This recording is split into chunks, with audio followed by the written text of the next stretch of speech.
Good afternoon, ladies and gentlemen, and please join me in welcoming our television and webcast audiences to today's program. My name is Jennifer Sloan. I'm president of the Canadian Club of Toronto, and we thank our viewing audience for being with us. The Canadian Club has a long history as the leading current affairs podium in Canada.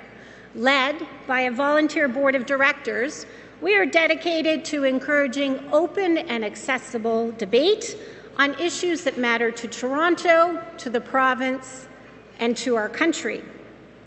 Through our youth and young leaders programs, civic action diversity partnerships, accessibility commitments, as well as through our media partnerships and social media properties, we provide opportunities for Canadians around the world to engage with leading political, business, and public figures. Thank you for joining our conversation. Before I formally introduce our speaker, I'd like to tell you about some of our upcoming events this season. On Friday, April 17th, the Honourable Scott Bryson, Member of Parliament, will provide his review of the government's economic record to date, outline the direction of the Canadian economy, and share ideas about how to help the middle class and those seeking to join it.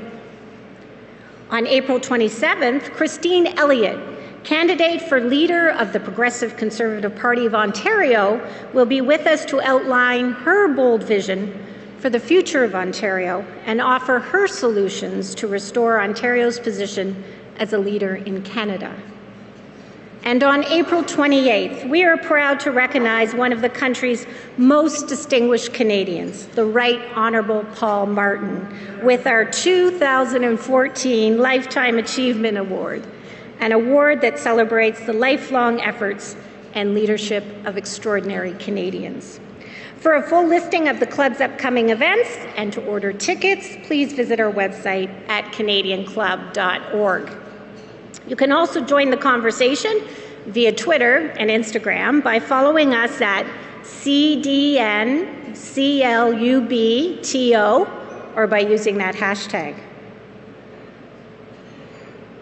Ladies and gentlemen, on your behalf, I'm pleased to introduce this afternoon's guest speaker.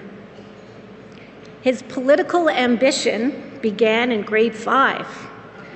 14 years later, his ambition was realized when he ran against then Premier Bernard Lord in the 2006 provincial election. 6 years after that, in October 2012, he was elected leader of the New Brunswick Liberal Party. And just 6 months ago, on October 7th, he was sworn in as Premier, President of the Executive Council, Chair of the New Brunswick Jobs Board, and Minister responsible for innovation, intergovernmental affairs, women's equality, and rural affairs. C'est formidable. Given the full depth and scope of his leadership responsibilities, you think he would be well into his middle years, like his other provincial counterparts. Alas, he is merely 32. New Brunswick's Premier, Brian Gallant, is a man on a mission with ambitious plans to address the province's fiscal challenges and to introduce new growth opportunities. He has literally hit the ground running. Just listen to 1 week's worth of entries on his Twitter account. Kicked off a science fair, made several provincial announcements, including the barge terminal project, which is part of the province's strategic infrastructure initiative. He promoted the natural beauty of Atlantic Canada. He launched an online training program for autism spectrum disorder. And oh yes, the release of the latest provincial budget. New Brunswick's 33rd Premier is the youngest Canadian provincial leader in more than a century. And leadership, it would seem, comes naturally to this trained lawyer. Just a few months ago, at meetings of Canada's premiers, Premier Gallant was selected to co-lead the Premier's Working Group on Labour Market Development Agreements and the Working Group on Canadian Energy Strategy. Premier Gallant, bienvenue. The Canadian Club of Toronto's podium, Canada's podium of record, is now yours.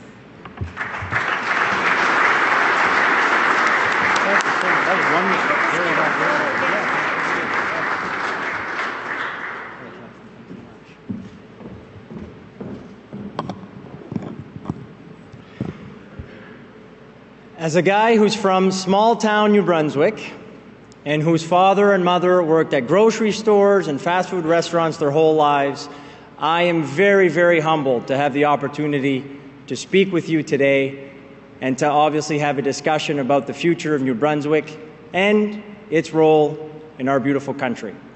Merci beaucoup d'être parmi nous. J'apprécie énormément le fait que vous preniez du temps à venir discuter un peu du futur de Nouveau-Brunswick et bien sûr de discuter un peu du futur de notre pays. I have to say really quickly, when I ran in 2006 for the Liberals against the Premier at the time, Bernard Lord, it was quite the experience. And I arrived at one door at one point, and it was someone who I don't think was following the election very much, and I knocked on the door. I did my usual stick. I said, "Hi, I'm the Liberal candidate. Want to see if you have any questions, comments, concerns?" And the person stopped me and said, okay, stop right there. I said, "Aren't you a little young for politics?" And I was ready for this, right? So I said, well, sir, you can't put an age on wanting to make a difference. You can't put an age on wanting to better your community. You can't put an age. And he said, all right, that's enough. He said, who are you running against anyways? I was pretty proud. I was 24 at the time. I was a law student at the Université de Moncton.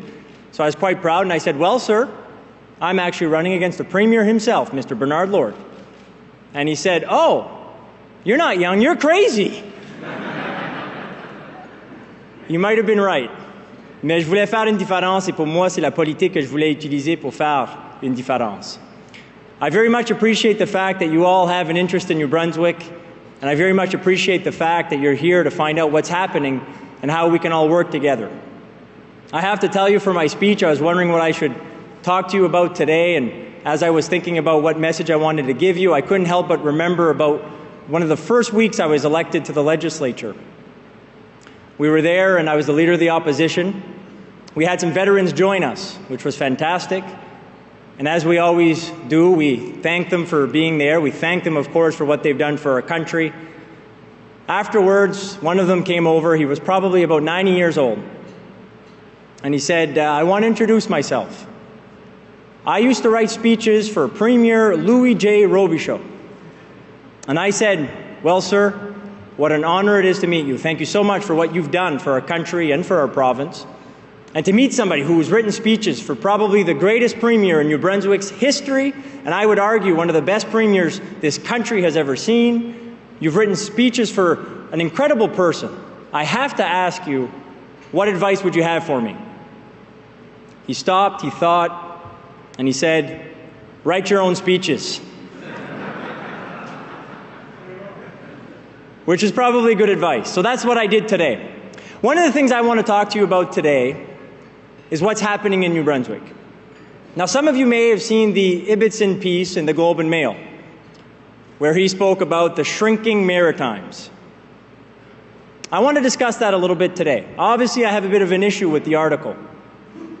Now, we face challenges in New Brunswick and in the Maritimes. There's no doubt about it. We face challenges across the country.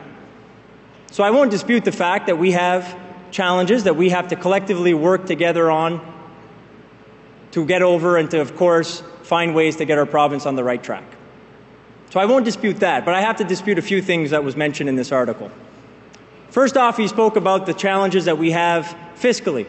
Now, we have fiscal challenges, there's no doubt about it, but I'd like to put something in perspective.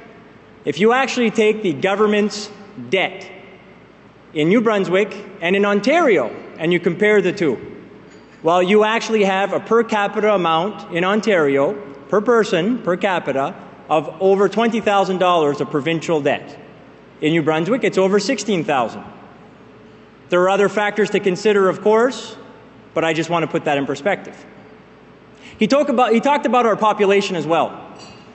He talked about the fact that there's out-migration of New Brunswick to other provinces, other jurisdictions across the country. This is a challenge, and this is true. We have to address this. We have to give opportunity for young people to stay in our beautiful province. But I'd like to put it in perspective again. From 2006 to 2013, there were actually more people from Toronto that moved to Moncton than Moncton moving to Toronto. And that's despite the fact that it was the heydays for the Toronto Maple Leafs, by the way. He also spoke about the fact that we have an aging population. This is true. This is an enormous challenge.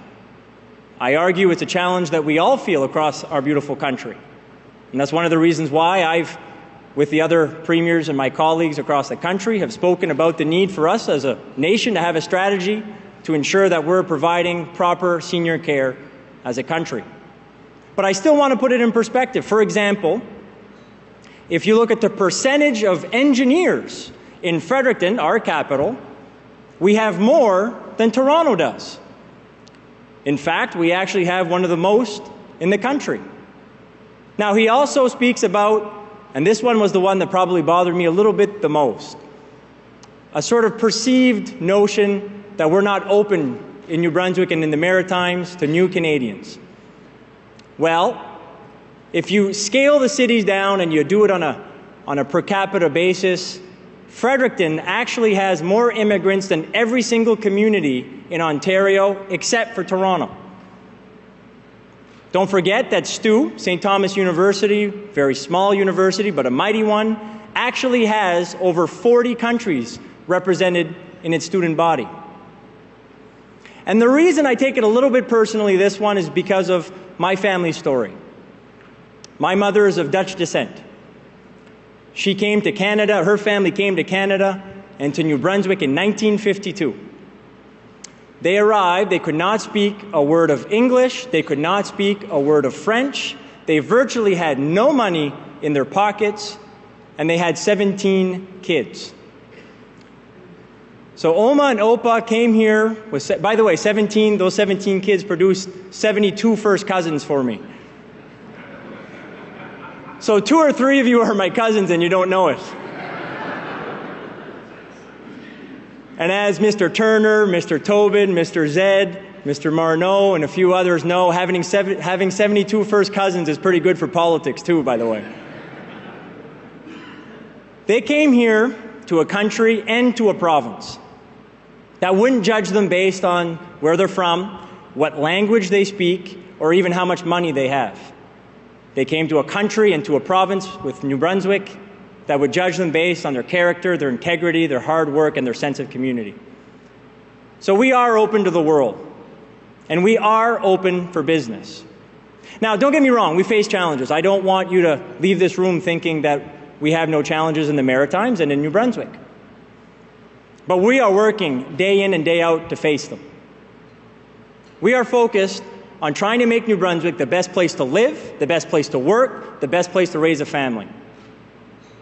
Now, what we're focused on to accomplish this is 2 things. We're focused on creating jobs. It's our #1 priority. We are working with the private sector. We are working with all New Brunswickers. We are working with all sectors and industries to find the right conditions for economic growth. We're also focused on getting our finances in order. So these 2 things go hand in hand, in my opinion. If we want to get our finances in order, one of the best ways to do that is to increase revenues. One of the best ways to increase revenues is through economic development, is through spurring the private sector to grow. And of course, we need to get our finances in order if we want to make strategic investments in opportunities that will help us create jobs. Now, all of this is with one goal. It's to make New Brunswick the best place to live, work, and raise a family. We need to get our finances in order to be able to provide strong social programs for many years to come, healthcare, education, and seniors care. And that's why we're going to work tirelessly to find every job opportunity that we can for our province. Now, how are we going to do this? Well, first off, we've recruited some wonderful people from the private sector to come help us grow the economy and create jobs. Second off, we have to change the way that we approach it. We have to stop thinking that government creates jobs. It's not the provincial government, the federal government, the municipal government's job to create jobs. What we should be doing is working with New Brunswickers to create the right conditions for jobs to be created. We need entrepreneurs, the private sector, businesses to start up, businesses to grow, people to invest in our province if we are going to create jobs. So we are going to focus on creating the right conditions. Now, one of the things we're going to do to ensure that we have the right conditions is have a diversified approach to our job creation efforts. So, we are going to ensure that we lower taxes for businesses. We've already started. In fact, we have the goal of continuing to lower taxes for small businesses until the point of the end of our mandate, where we will have the lowest small business tax east of Manitoba. We are going to work very hard in ensuring that people and businesses in New Brunswick have access to capital. That's why we've raised the small business investor tax credit. We're going to ensure that we eliminate barriers for businesses in our province and for investment in our province. How are we going to do that? Well, we want to get rid of red tape. We need to ensure that, yes, regulations have a role to play, but they have to be the right ones, they have to make sense, and we constantly have to be asking ourselves how we can reduce the red tape burden on our businesses. We want to ensure that we have an elimination or a reduction, I should say, of red tape within our country. I was very happy to work with Premier McNeil from Nova Scotia in developing a secretariat that's going to help us identify what type of barriers exist between our two provinces to ensure that we can get our goods and materials across each of the provinces in an efficient manner. We are also, in New Brunswick, the most export-driven province in the country. So we want other types of barriers to go down as well. We're very excited at the fact that CETA is in the forefront and something that is coming on the horizon. This will help our exports of forestry, seafood and fisheries, agriculture, and energy projects. On top of that, we're very excited to see the US dollar be where it is and to see actually the US market picking up. It's not good for everyone, but I will tell you in New Brunswick it helps our exports, and it's something that we believe will be able to help our traditional industries and our traditional export opportunities. We are also, to diversify our approach to growing the economy and creating jobs, going to support natural resource development and energy projects that we can do in a responsible and a sustainable way. We support the Trevally mines, the Sisson mine, a huge tungsten opportunity in New Brunswick. We support the conversion of the LNG terminal in St. John to an export facility, and we support the Energy East pipeline. This is something that we believe, as a country, we can do responsibly and safely. This is something that will benefit all of us from coast to coast to coast. We have to remember that we are already transporting a lot of oil, and by having a pipeline, we can do it in a safer manner. We have to recognize that we are actually importing oil, especially on the East Coast. So this will help to get rid of the dependency on foreign oil. And on top of that, it's going to help Alberta, which is the largest oil producer in the world that is landlocked, move its oil. It's going to help us as a country diversify our export markets when it comes to energy. And it's going to help all of us create jobs, and New Brunswick would be no exception. We also are going to be investing strategically in our infrastructure.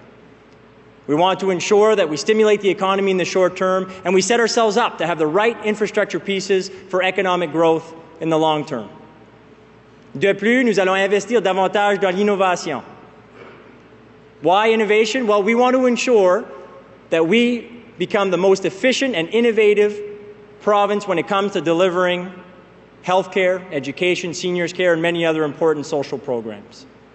And on top of that, a focus on innovation will help the information communication technology industry, one in which is striving and thriving in New Brunswick. And that's why I'm very happy and pleased to be the minister responsible for innovation. And we are also going to focus on something that I think is crucial to creating the right conditions for economic growth and job creation to happen in New Brunswick. We are going to work tirelessly to develop a skilled workforce. It was once said that the best social program is a job. I think there's some truth to that, and I think it's about half true. I think the best social program is a job coupled with the opportunity to be educated and trained to do that job. So we are going to have a very aggressive literacy strategy in our province. We're going to develop a long-term education plan to get the results that we need in our province. We are going to ensure that in our province, post-secondary education is accessible. And we are also going to ensure that young people can get the skills that they need to be able to do the jobs that we have in our province and the jobs that we're going to create in our province. Now, to do this, we have come up with the Youth Employment Fund. And I want to take a second on this one because this is one of the things that I find frustrating when I go around the province. People that are looking for work and people who are looking for workers, but somehow we're not matching them up. The famous skills gap. So I dived in a little deeper to ask, like, why is this? What's the reason that you're looking for work and you can't find it? And then what's the reason that you're looking for workers and there are workers that want to work, but you can't hire people to work? What's going on? Well, it became pretty clear. The young people were saying, well, I apply for a job. I believe I can do the job. I have the skills for the job. But they tell me that I need a year experience, 3 years experience, 5 years experience. So I can't get that first job to get some of the experience. So you could walk away saying, well, that's not fair, and that's pretty frustrating. But from the business perspective, I get it too. They're saying, well, because times are tight, we have to ensure that we're looking at our margins, we're staying competitive. We can't hire somebody and train them for a year. We can't hire somebody without them coming right into the job, able to do the job right away. So there's a role for government to play here. We don't have to create jobs. There are jobs waiting for some New Brunswickers and Canadians across the country. So the role we can play is set the right conditions. The Youth Employment Fund will help us do that. We are going to subsidize 6 months placements for young people to go into the marketplace, get the experience they need. This will obviously help them gain experience. It will also help small, medium-sized businesses, well, businesses of all sizes. And on top of that, it will ensure that we have the skilled workforce we need in the province for the jobs that are there today and the jobs that we will create tomorrow. Now, it's not just about job creation. Like I said, we have to get our finances in order. Now, to do this, we've already done a few things. I've been in office for about 6 months now. I was sworn in on October 7th. By the way, as a few people that I mentioned a while ago would know, on October 7th I got sworn in. Every day since I've gotten sworn at. Now, since that time, we've been doing what we need to do to get our finances in order. I've named the smallest cabinet since 1965 in New Brunswick. My ministers and myself, we took a pay cut. Now, I know everybody's thinking that's not going to balance the books. I know that. But what it is going to do, it's going to serve as a symbol to show New Brunswickers that we're serious, to show New Brunswickers that we're all in this together, to show New Brunswickers we're going to make these decisions even though they are tough. And I believe that New Brunswickers are ready for some of these tough decisions as long as we can make these decisions together, as long as they have a chance to be heard, which they will. In our first budget, we made some of those tough decisions. Now, some people from Central Canada would think that we didn't go far enough. We found in extra revenue and in reducing government spending about $150 million in our first budget after being elected for 6 months. Now, $150 million to some of you in this room and some people in Central Canada, I get it, doesn't sound like a lot. But for us it is. We have a structural deficit of about $400 million. We have the goal of really tackling that structural deficit within our first 2 budgets. In the first one, we got $150 million, and we will try to find the rest through the program review that we're doing for our second budget. Now, the strategic program review that we're doing that will culminate with our second budget is something that is modeled off of the work of Jean Chrétien and Paul Martin in the 1990s. We had important deficits and important debt here in the country, and they took the time to go through program by program, department by department, every investment that government was making. And they asked themselves, should we be making this investment? Is it going as far as possible? Is this strategic? Should this be cut? Should this be cut completely? Should we leave it as it is? Should we even invest more? It's an exhaustive process, but it's one that is worthwhile, and it's one that's important if we're going to get our economy going at the same time as we get our finances in order. So the strategic program review is on its way. It started, in fact, at the beginning of this year and will culminate in a few months in time for our second budget. Now, there's one thing that I really want to do today. I really want to tell you the other story, the other side of the story of what's happening in New Brunswick. So again, coming back to the Globe and Mail piece, talking about shrinking Maritimes, I'd like to mention a few things that I think show that New Brunswick is on the upswing and New Brunswick has tons of potential. And you're not told this story very often, so I certainly was going to take the stage today and make sure that you hear it. In New Brunswick, we have the largest, most sophisticated oil refinery in the country. We have an LNG terminal that imports, at the moment, there are talks of exporting it, which would be a huge economic boost with the infrastructure spend that would happen to do so. We have wonderful airports. In fact, actually, while we're speaking today, we have WestJet that is starting its inaugural flights between our two capitals, Toronto and Fredericton, as we speak today, showing you that there's expansion and growth. Now, in New Brunswick, we invented Scrabble, we invented the chocolate bar, and we invented the snowblower. You're welcome. In New Brunswick, people don't know this, we have the largest back office industry out of the 10 provinces. We have world players investing in our province. ExxonMobil, we have UPS, Xerox, RBC, TD Insurance, Cooperators, Wawanesa. People are world-class organizations and businesses investing in our IT sector as well. Salesforce.com, IBM, CGI, EMC.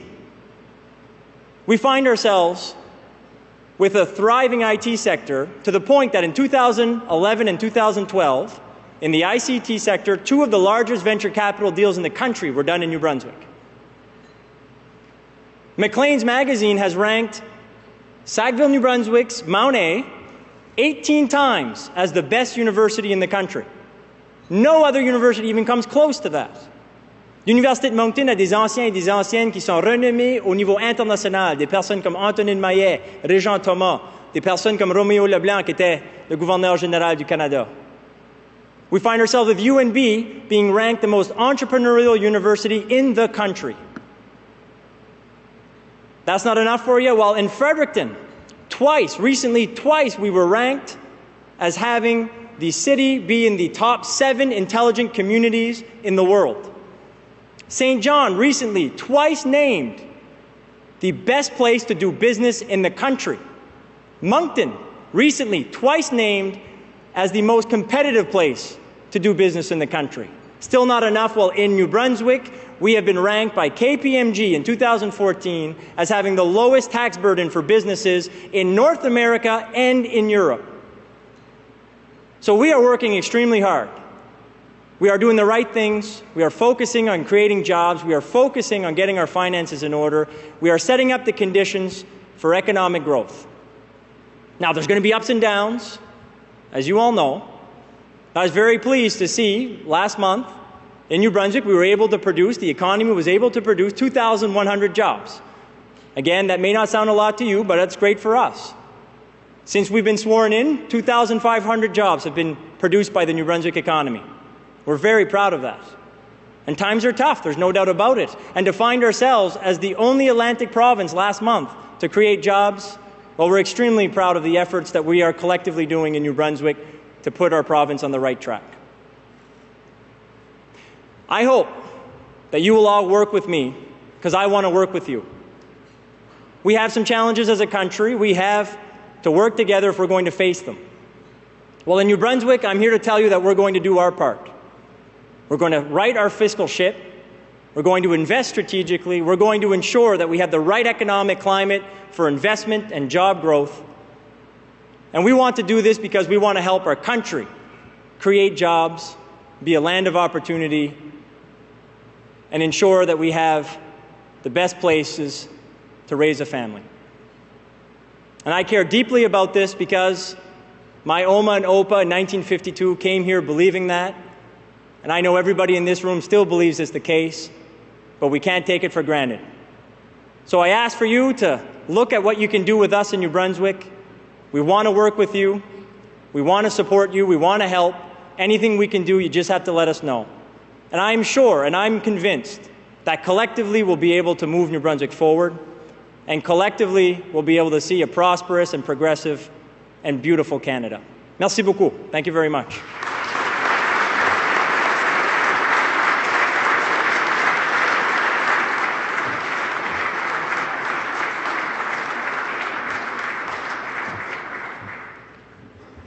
Wow.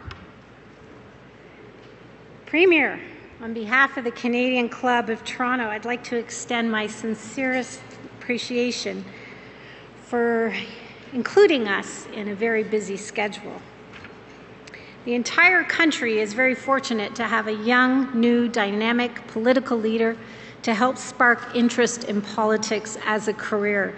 Your innovative ideas and reflections are a welcome breath of fresh air to the political landscape.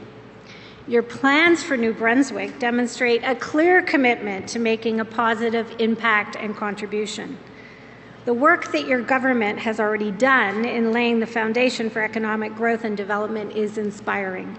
Mr. Premier, your passion for building community, your commitment to creating new opportunities in the Maritimes, and your boundless enthusiasm is admirable.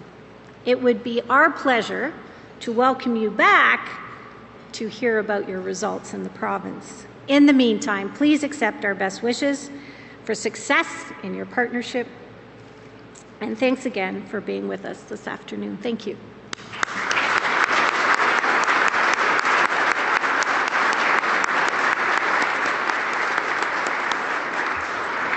Now, before I adjourn today's meeting, I'd like to draw your attention to the events survey card that we have on each of your tables. The Canadian Club is always looking for ways to improve your experience here, so please take a minute and help us by sharing your thoughts and comments, including whether you like our new shortened luncheon format this season. We would very much appreciate the feedback. This concludes our program today, which will be broadcast on Rogers TV in the days to come.